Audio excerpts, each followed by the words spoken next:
Selamat pagi, salam sejahtera bagi kita semua. Perkenalkan, kami mahasiswa dari STIE IKMI, jurusan Manajemen semester 6, ingin mengucapkan terima kasih kepada Bapak Petrus atas kesempatannya, sehingga kami bisa menyampaikan materi kami. Adapun terlebih dahulu kami memperkenalkan diri, saya Hendy. Saya Cynthia. Saya Nikal.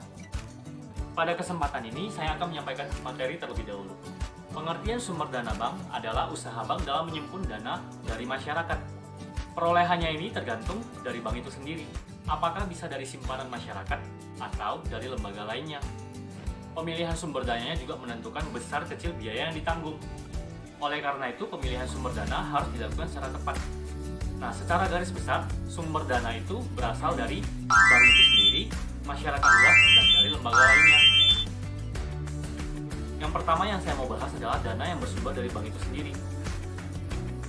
Pada umumnya, modal setoran pertama dari pemilik bank sebagian digunakan untuk sarana perkantoran, pengadaan peralatan kantor, dan promosi untuk menarik minat masyarakat. Dan yang kedua, cadangan laba. Cadangan laba yaitu merupakan laba yang setiap tahun dicadangkan oleh bank dan sementara waktu belum digunakan. Nah, untuk cadangan laba itu sendiri merupakan cadangan modal yang akan dipergunakan untuk menutupi timbulnya resiko di kemudian hari.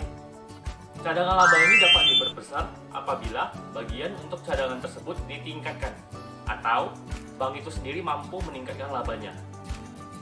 Nah, yang ketiga, laba bank yang belum dibagi merupakan laba tahunan berjalan tapi belum dibagikan kepada para pemegang saham. Semakin besar modal yang dimiliki oleh suatu bank, berarti kepercayaan masyarakat akan bank itu semakin baik dan semakin besar pula. Nah, ketika suatu bank itu mempunyai kepercayaan dari masyarakatnya yang besar, maka bank itu juga otomatis akan diakui oleh bank-bank lainnya dan posisinya juga semakin kuat di mata bank-bank yang lainnya. Nah, untuk materi yang selanjutnya akan disampaikan oleh teman saya, Cynthia. Saya akan melanjutkan materi sebelumnya. Nah, di poin kedua ini, dana bersumber dari masyarakat luas. Dana ini merupakan dana terpenting bagi kegiatan operasi bank. Kenapa? Karena jika bank bisa membiayai kegiatan operasi mereka menggunakan dana ini, maka dia bisa dikatakan sebagai bank yang berhasil. Dan untuk memperoleh dana dari masyarakat ini, bank menyediakan 3 jenis produk simpanan. Yang pertama, simpanan giro, simpanan tabungan, dan simpanan deposito. Nah, bank harus mensiasati masyarakat untuk memilih jenis tabungan yang mana. Karena jenis tabungan deposito memiliki bunga yang lebih sedikit daripada jenis simpanan yang lainnya. Oke. Dan yang ketiga, dana yang bersumber dari lembaga lain. Dana ini dalam praktiknya merupakan dana tambahan jika bank mengalami kesulitan dalam pencarian sumber dana sendiri maupun sumber dana dari masyarakat. Dan untuk memperoleh dana ini, yang pertama, bantuan likuiditas Bank Indonesia, yaitu bantuan yang diberikan Bank Indonesia kepada bank-bank yang mengalami kesulitan likuiditas. Nah, yang kedua, pinjaman antar bank atau call money.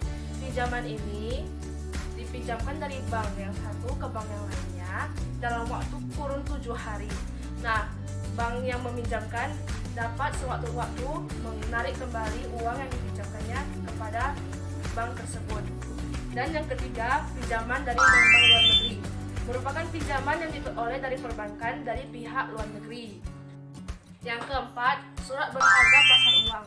Nah, dalam hal ini, bank memperjualbelikan saham berharga mereka kepada yang berminat, baik kepada lembaga keuangan maupun non-keuangan. Nah, sekian materi dari saya. Materi selanjutnya akan dilanjutkan oleh teman saya. Oke teman-teman, saya akan bahas mengenai jenis-jenis cadangan bank. Aku bakal kasih tahu kalian ada 4 jenis cadangan bank. Yang pertama, cadangan primer atau primary reserve. Cadangan primer ini merupakan jumlah minimum uang tunai yang dibutuhkan untuk mengoperasikan sebuah bank. Cadangan primer ini juga diperlukan untuk memenuhi permintaan efektif para nasabah yang mungkin nantinya akan muncul secara tiba-tiba. Kemudian, saya akan kasih tahu kalian kalau cadangan primer ini merupakan garis pertahanan pertama sebuah bank jika mungkin nanti suatu saat nanti deposit menarik dana mereka kembali. Oke, yang kedua, cadangan sekunder. Cadangan sekunder ini digunakan untuk memenuhi kebutuhan likuiditas yang jangka waktunya itu kurang dari 1 tahun. Oke, selanjutnya cadangan sekunder. Cadangan sekunder ini digunakan untuk memenuhi kebutuhan likuiditas dan jangka waktunya itu kurang dari setahun atau jangka waktu sekaligus juga dimanfaatkan untuk mencari keuntungan. Si cadangan sekunder ini memiliki tujuan utama, yaitu dia sebagai suplemen atau cadangan atau pelengkap bagi si cadangan primer tadi, atau mungkin bisa dibilang sebagai penyangga cadangan utama. Ada 4 instrumen cadangan sekunder. Yang pertama, sertifikat Bank Indonesia atau disingkat dengan SBI. Yang kedua, surat berharga pasar uang atau disingkat dengan SBPU. Yang ketiga, sertifikat deposito. Dan yang keempat, ada surat dagang. Oke, kita akan lanjut ke yang ketiga, yaitu kredit. Kredit merupakan suatu fasilitas keuangan yang memungkinkan seseorang atau badan usaha untuk meminjam uang untuk keperluan membeli produk dan akan membayarnya kembali dalam jangka waktu yang telah ditentukan. Bank tidak sembarangan memberikan kredit kepada nasabah.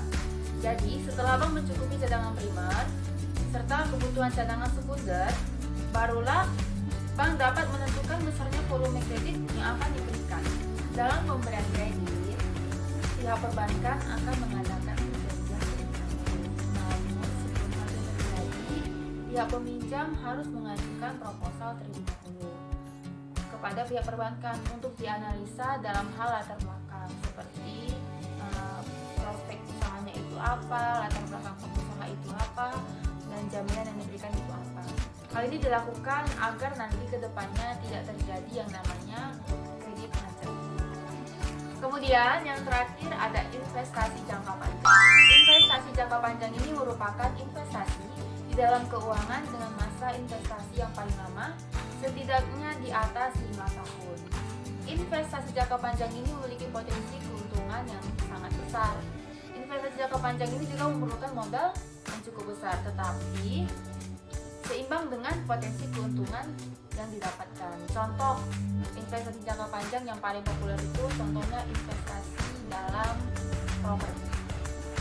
Jadi kesimpulan dari materi kami adalah keberhasilan manajemen dana bank adalah bagaimana bank itu bisa merebut hati masyarakat sehingga peranannya sebagai financial intermediary bisa berjalan dengan baik.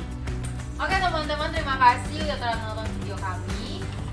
Jika ada salah atau kurangnya kata dari video kami tadi, mohon maaf. Buat teman-teman yang sudah menonton video kami,